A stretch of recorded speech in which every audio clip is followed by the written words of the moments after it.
Amanda Carter and her sister were out on the town celebrating her 22nd birthday.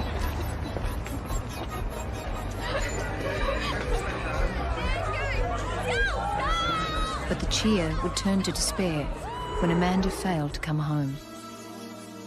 The description given was that the driver had a head like a bastard pig.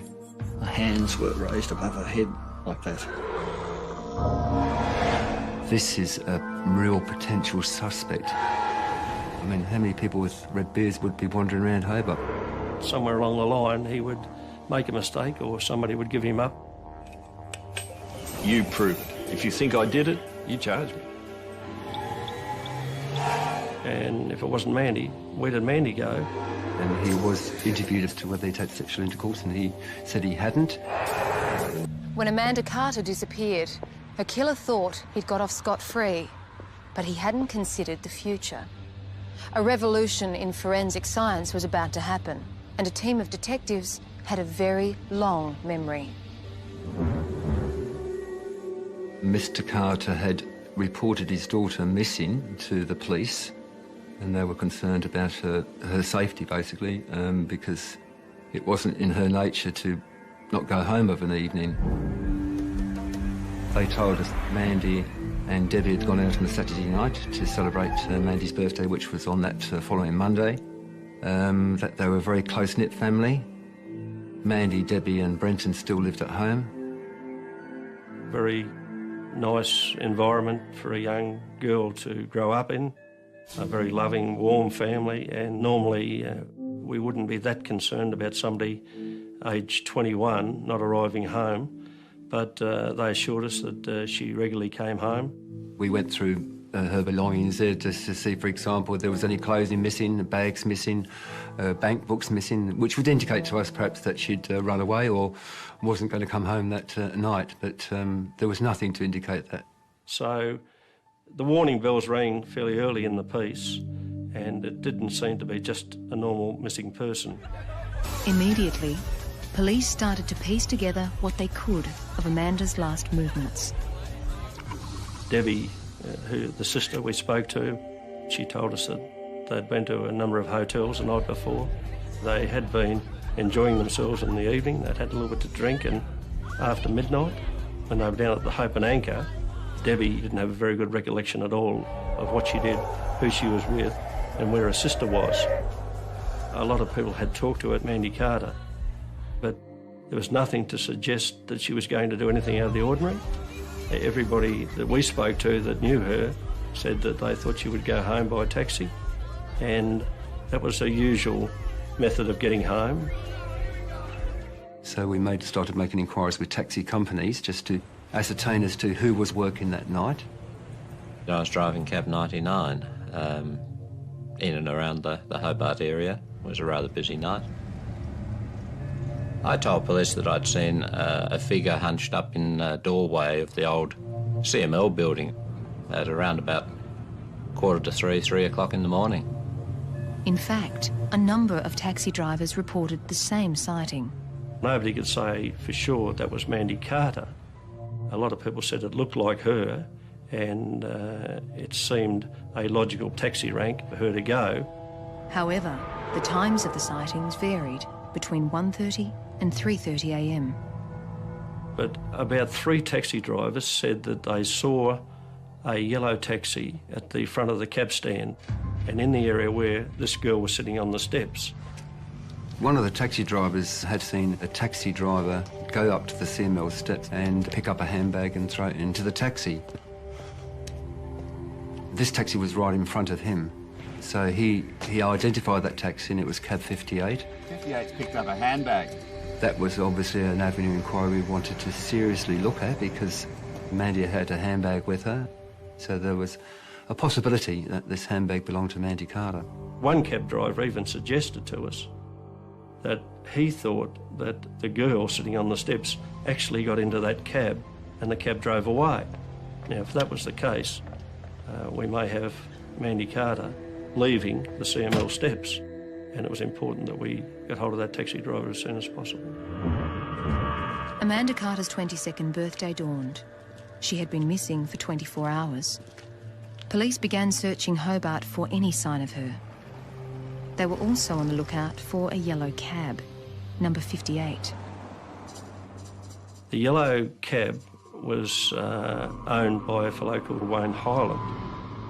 I think it was about the only yellow Falcon on the road at the time as a taxi. And about 5 o'clock, we actually found him out at the airport. So John Blue and I went out there immediately, found Hyland with his cab, and when we opened the boot, we found a handbag in the boot. He told us that he'd found it at the CML steps on the Saturday night, Sunday morning, and he had intended to hand it into the cab office, which he hadn't done. If she's got Mandy's handbag in the car, well, there's a potential that, you know, Mandy was in here as well. So he must know something. We thought this is a real potential suspect. Amanda Carter had been missing for 48 hours when police found what they believed was her handbag in the boot of a yellow taxi. That taxi was impounded and the driver, Wayne Hyland, was now being questioned. We spoke to Hyland at the police headquarters. He told us that Saturday night, Sunday morning, he'd been at the GPA. He'd spoken to a female there who had been sitting on the steps and asked her if she wanted a cab. She said she didn't and she was waiting for a friend. He then got back into his cab and drove round to the cab rank in Murray Street outside Myer. He got a fare there out to Windermere.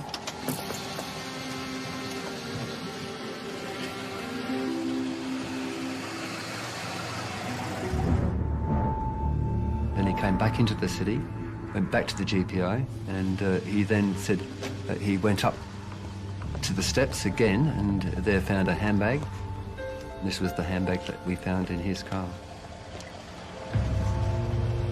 The woman that he'd spoken to on the GPA steps, he wasn't obviously able to identify her as Mandy Carter because he didn't know her, but from the description that we gave him, he said it could have been her.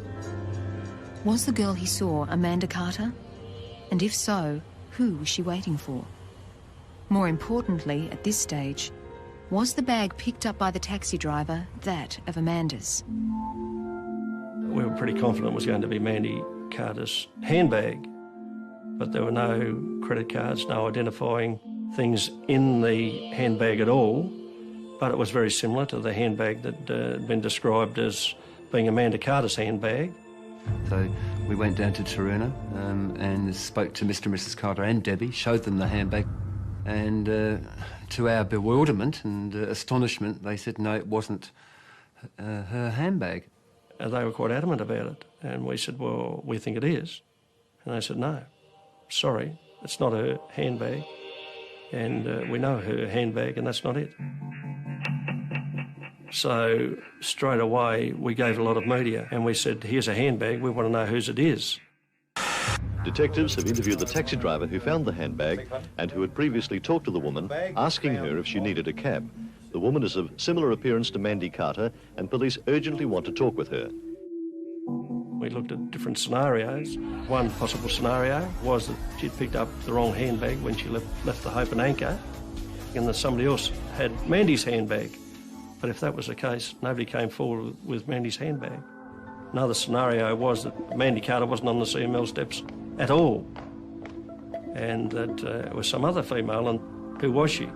And if it wasn't Mandy, where did Mandy go after she left the Hope and Anchor?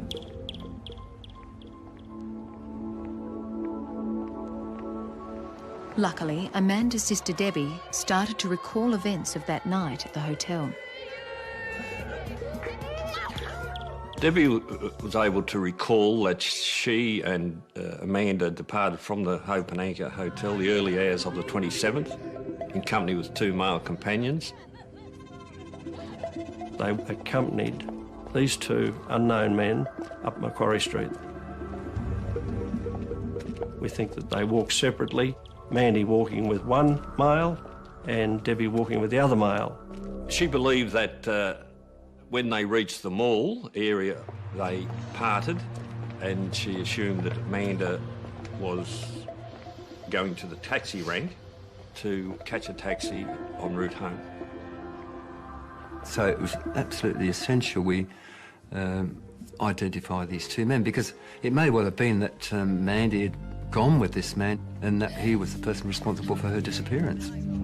We had various descriptions, but in essence they were people that were in their 20s, and one was described as a man with a beard.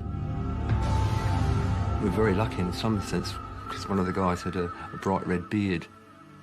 So, you know, basically we plastered the media with calls of help to try and get these guys. As far as we knew, she may well have gone with them, and she may not have been on the taxi stand at all, or she may have been on the taxi stand and then decided to leave with one of those two fellows, and she may be still with them. This could well have been the person the taxi driver had said Amanda had been waiting for. I'm waiting for someone. But like the owner of the bag, the bearded man didn't come forward. Last night, the Hobart Police Headquarters switchboard was jammed with calls immediately after the Attorney-General, Brian Miller, announced on television that the state government had offered a reward of up to $10,000 for information on Miss Carter's whereabouts. Wild rumours began circulating, with Amanda sighted all over Australia. We had a report that she may have gone to Cairns with an ex-boyfriend. There was people saying she was a drug runner. We had reports that she was at Swansea on the east coast of Tasmania in a log truck. She'd gone to Queensland with a bikie gang. We had various clairvoyants ringing up and saying, well, we can tell you where she is, and all these ridiculous propositions that one way or another you've probably got to follow up, because you've got to be in a position to say, yes, that's been followed up and we're satisfied there's nothing in it. For Mandy's father, Don Carter, the past week has been desperate. Anybody who could throw any light or has seen anything that may be a bit unusual, just to come forward and tell the police. You've got some information for me, have you? After about 6 days of the investigation, we received an anonymous call at police headquarters to say that 3 well-known criminals had left the state on the Sunday afternoon. She went missing on the early hours of Sunday morning, and that they'd left the state and she'd gone with them. And they had left, and they were due to report on bail conditions on the Monday. And on the Monday they didn't report for bail conditions. We thought that that was a real possibility, that perhaps she'd gone with them, that she may have been abducted. Amanda Carter had been missing now for over a week. Police had information she may have been abducted by 3 known fugitives who had fled the state.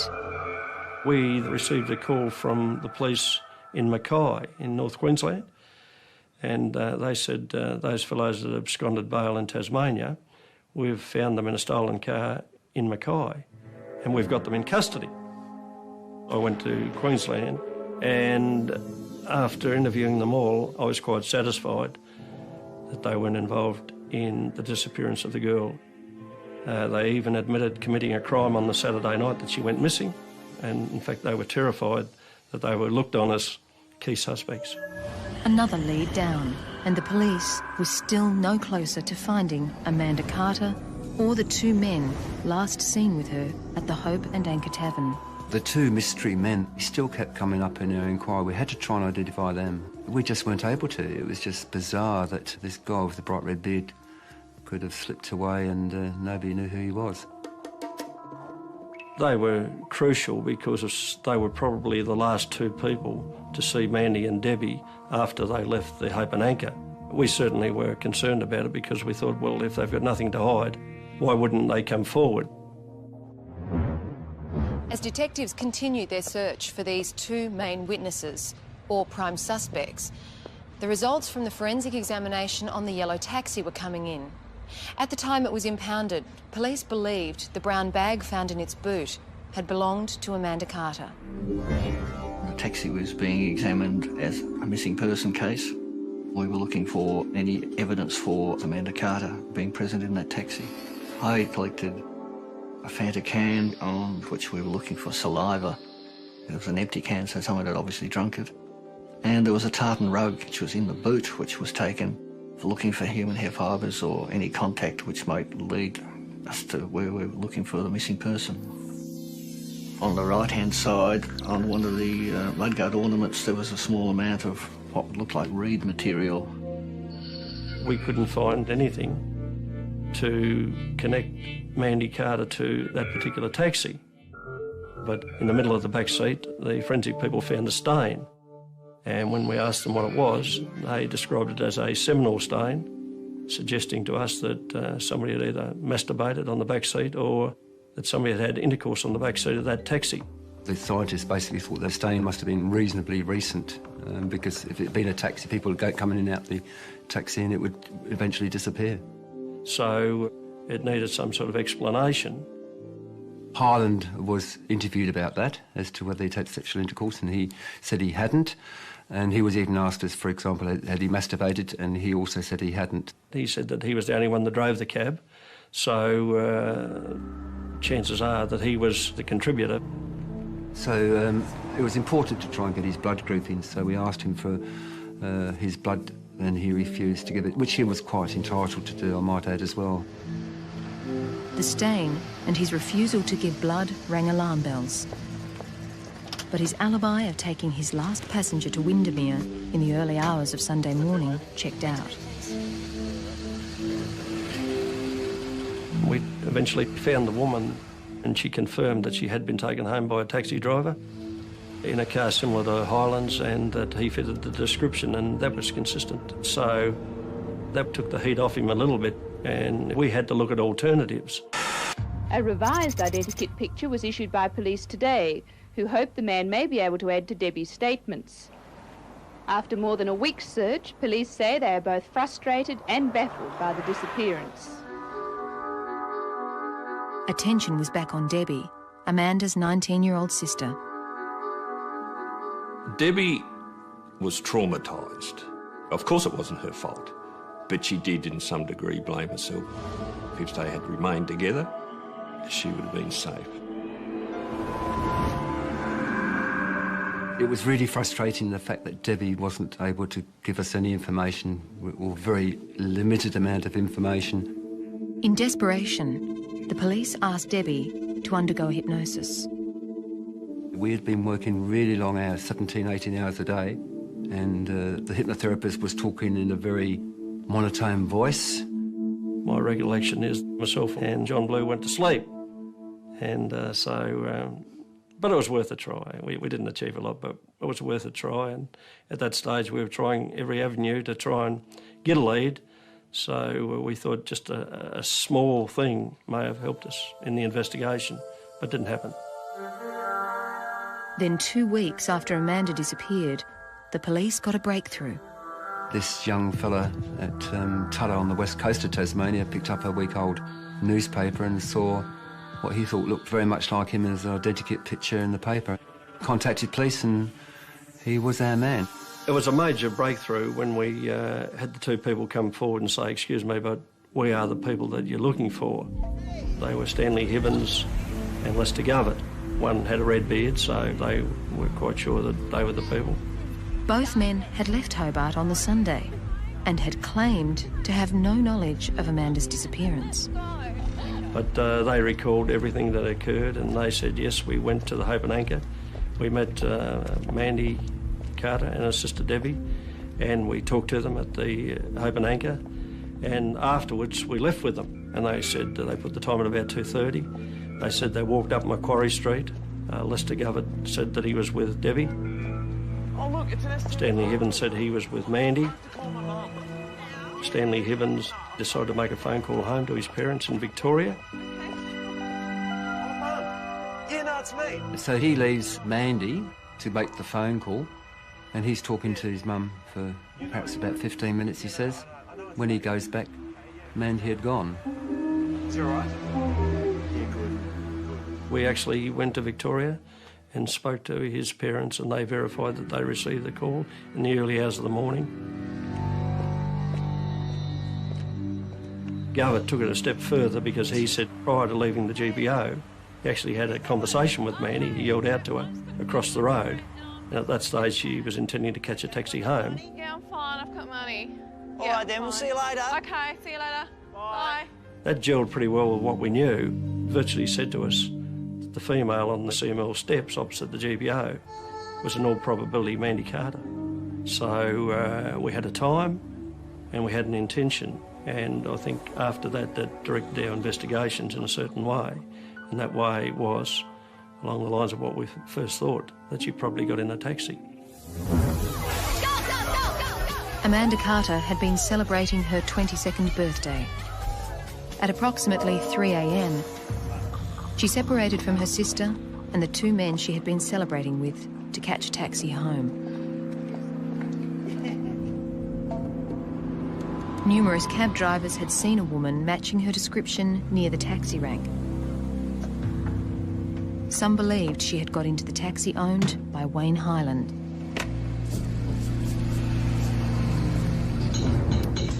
We were aware that Hyland had previous convictions for assault and stealings and burglaries, but nothing of a serious nature.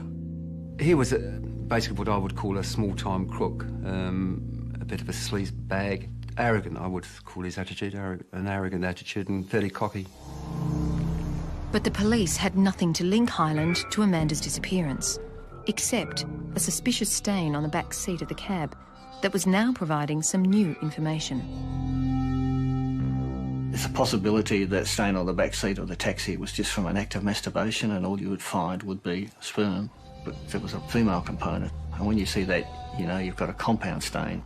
The forensic people thought that there were two separate blood groupings in that particular stain. The contributors were a male and a female, so that we deduced from that, and we thought it was reasonable that probably a male and female had intercourse on the back seat of that taxi.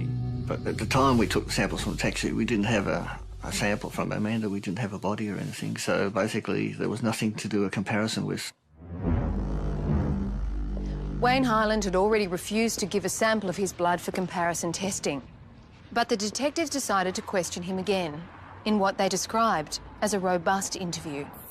Over a period of 4 or 5 hours, he was interrogated, he was interviewed, he was spoken to, he's conferred with. All manner and means in relation to information was put to him.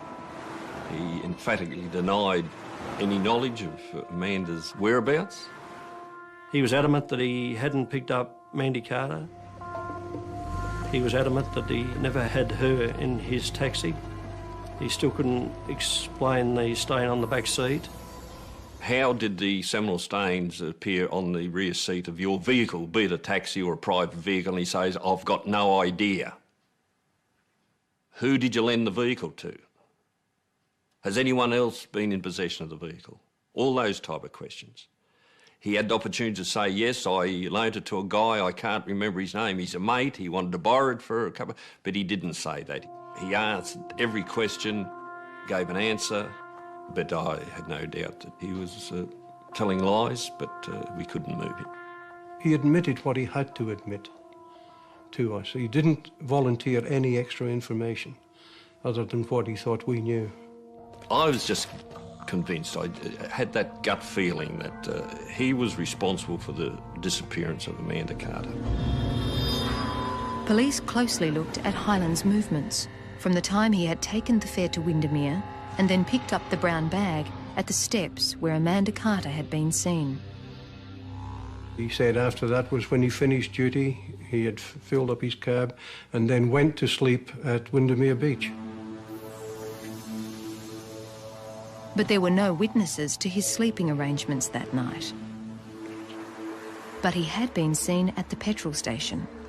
2 other taxi drivers saw Gerald Wayne Hyland, the cab driver, known as Wayne Hyland or Fatty Wayne, at the service station, and he appeared quite nervous and jumpy, and they asked him what was wrong. And at one stage he told another taxi driver to piss off. Piss off! This was about 3:30 a.m. and the station was only minutes from where Amanda Carter had last been seen at the taxi rank. He was very much a very, very strong suspect. Then on the 11th of September, late in the afternoon, I received a call to say that there had been a body found. It was a body of a young female, and it was strongly suspected that it may have been Mandy Carter. The body was found here very late yesterday by a trout fisherman along the end of a dead-end road Riverside Drive, which runs along the Derwent River. It's near Bridgewater, about 20 kilometres from the GPO where Mandy Carter was last seen alive 45 days ago. The position of the body was face down, and the area indicates that it would have been impossible for the body to have floated down the river. In other words, it's almost certain that she was dumped here. At that stage, the tide was out and she was basically on a reasonably dry area. Her hands were raised above her head like that, as if someone had actually pulled her along. The body was partly undressed, which indicated perhaps to us that something had actually occurred sexually. And at first light today, forensic scientists began their detailed examination. Police had to wait until the high tide before lifting the body out. The body was taken up by the mortuary ambulance and conveyed to the mortuary of the Royal Hobart Hospital. When it was there, one of the family friends came in and did the identification, said, yes, this is the body of Amanda Carter. We got a pathologist's report not long after that, and there was damage to the mouth, suggesting that somebody had punched Mandy in the mouth, and that probably rendered her unconscious, and an attempt had been made to strangle her.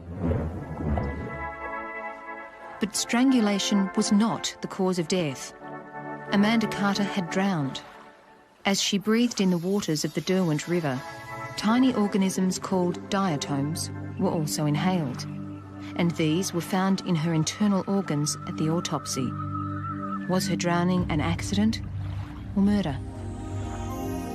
It seemed to me that there was a distinct possibility that her head had been forcefully held underwater because the position of her hands. But who had dragged her into that spot?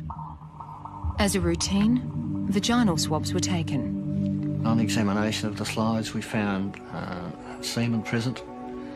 The most heaviest concentration was in the high vaginal area, and that's not surprising. It's because she was face down with the tide coming in and out. The high vaginal area was protected from the water by the air pockets, and that's why we found some reasonable evidence.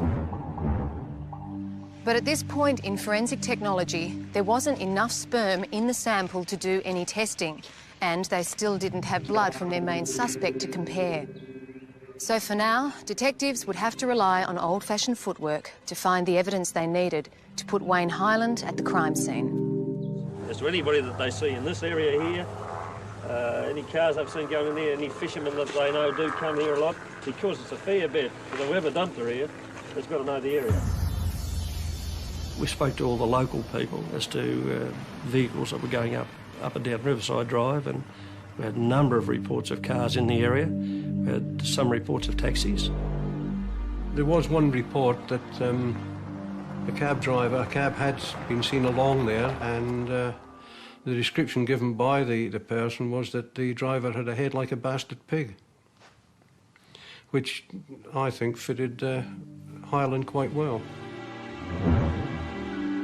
When Mandy Carter was last seen alive after going to a disco on July the 27th, she told friends she was going to take a taxi home. Well, we at least know now in which direction the offender has taken her. There doesn't seem to be any doubt that she's been driven to this area. We also did a lot of work with Hyland's car, with the dirt that was found under the mudguard, and the best we could do was that it was similar to some of the red dirt that was up in that particular area, but unfortunately they couldn't say it is the same. And the grass was similar to some of the grasses that were in the general Bridgewater area, so we couldn't definitively say, yes, that grass or that dirt came from that area just north of Riverside Drive. It was frustrating because we were very keen on solving this through forensic science. We thought that forensics could tell us something. We thought that we would get something from that crime scene that would link us to Hyland, but we didn't.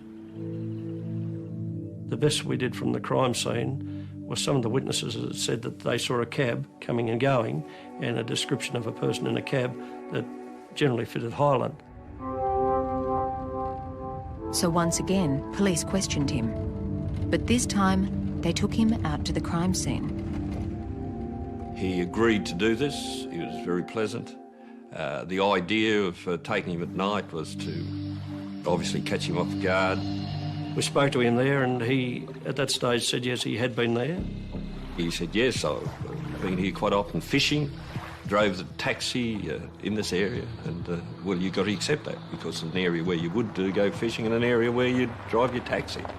But he was adamant that he hadn't gone up there on the night in question, that he hadn't taken Mandy Carter, and I can't tell you any more about it than what I've told you the last 2 or 3 times you've interviewed me. We had a circumstantial case, and I knew it, and I suspect that he knew it, and he wasn't giving too much away. He didn't move. You prove it. If you think I did it, charge me. He then claimed he was being harassed. I suppose to some extent he was, but I don't call it harassment. It was an investigation and had to continue.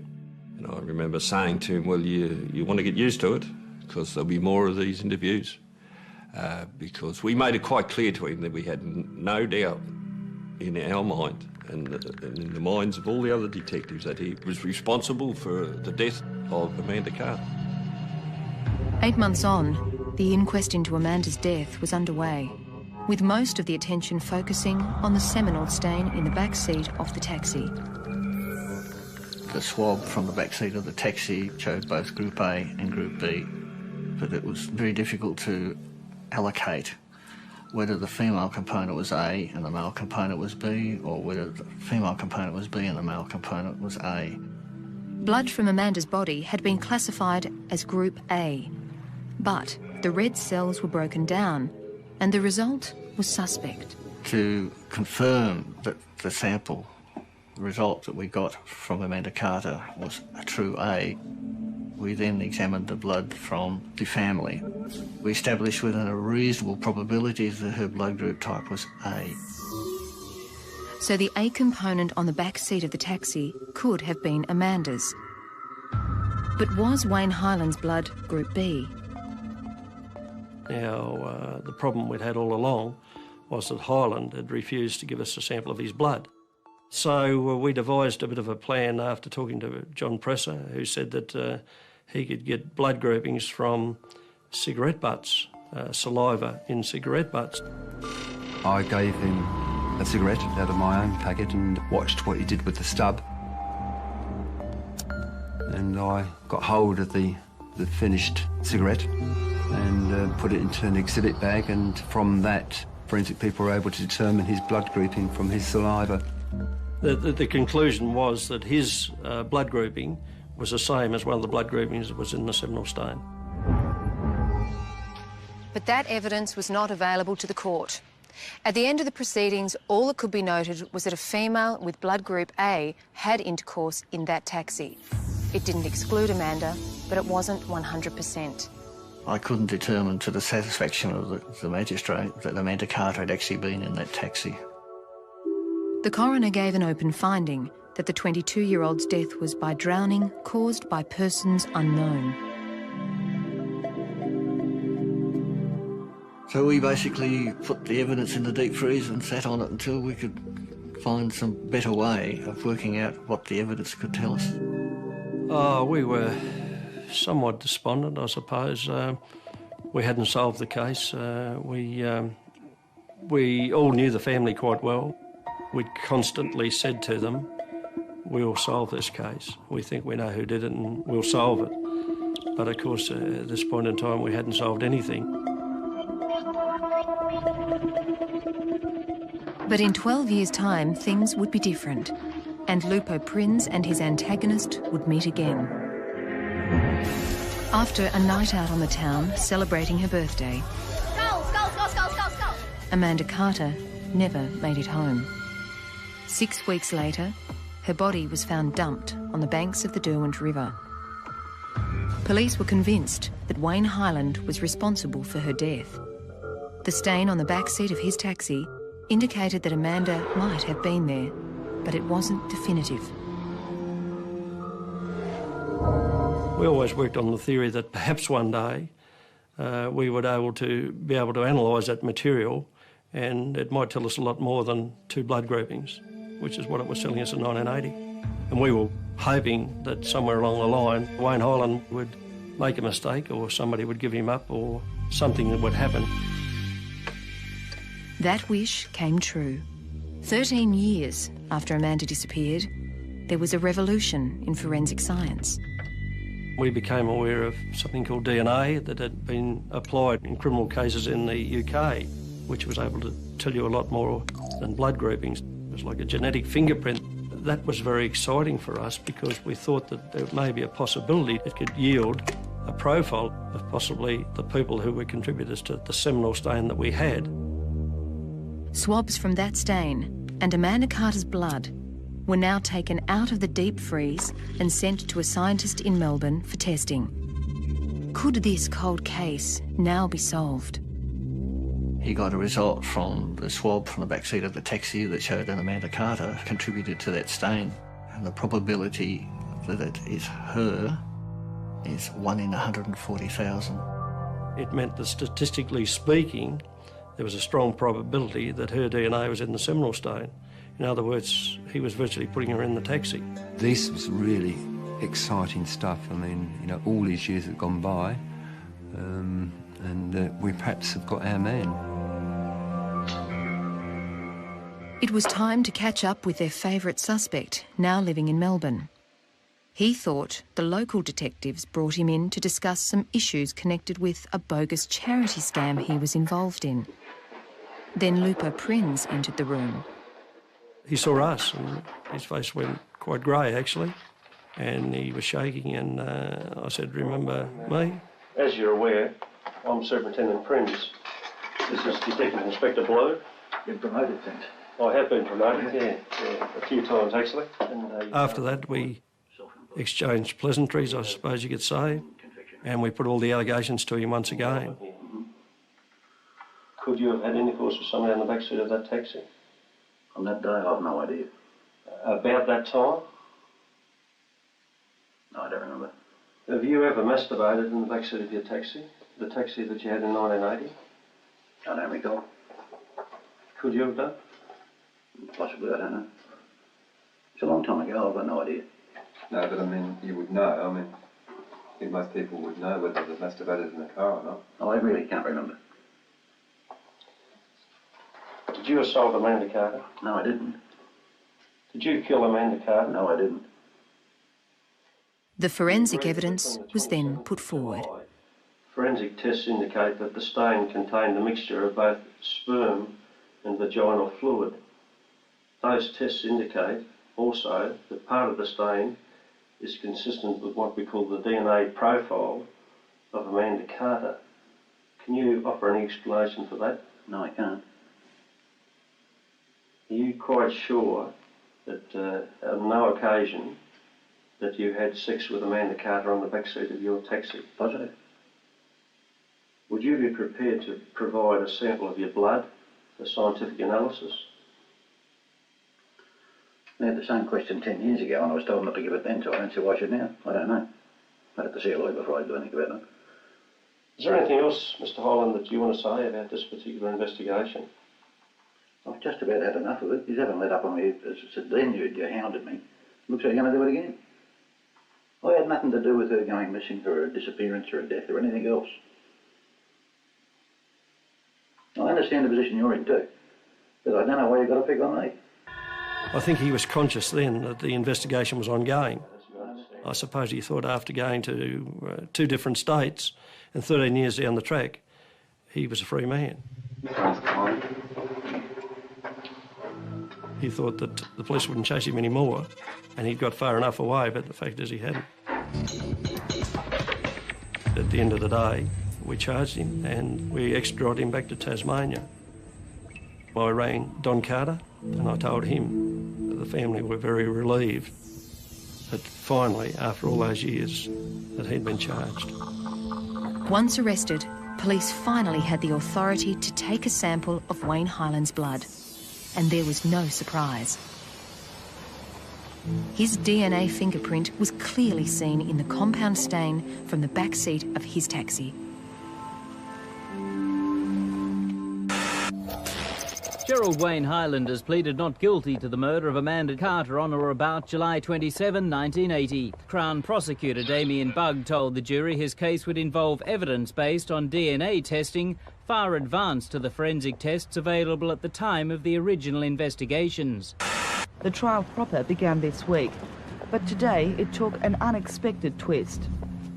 About 3 days into the trial, Damien Bugg rang me at home. I think his words were, "You've got him, mate, you finally got him." And I said, "What do you mean?" And he said, "Look, this is the situation. They've approached me and they're offering to plead guilty to manslaughter." The murder charge was then read out again, and after hearing it, Hyland said, "I'm not guilty of murder, but I am guilty of manslaughter." The Director of Public Prosecutions, Damien Bugg, told the court Hyland tried to undress Miss Carter in the back of his taxi while she was dozing off. The facts for the prosecution were that Hyland had been working that night in his cab, that he'd gone to the CML cab stand. Amanda Carter was on the steps, that she probably got in the taxi and fell asleep.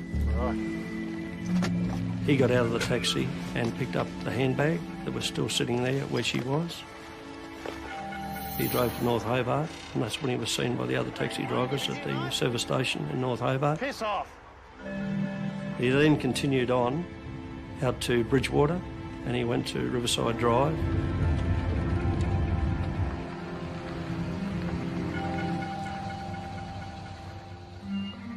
He then had sexual intercourse with her against her will. In other words, she was raped on the back seat of that taxi. After he committed the crime, he then tried to strangle Amanda Carter and may well have held her head underwater. And as a result of his acts, she died of drowning. And they pleaded guilty of those facts. Wayne Hyland was sentenced to 6 years for rape and 10 years for manslaughter. A detective, when he becomes involved in a case which is so very personal as this one was, it becomes a part of you.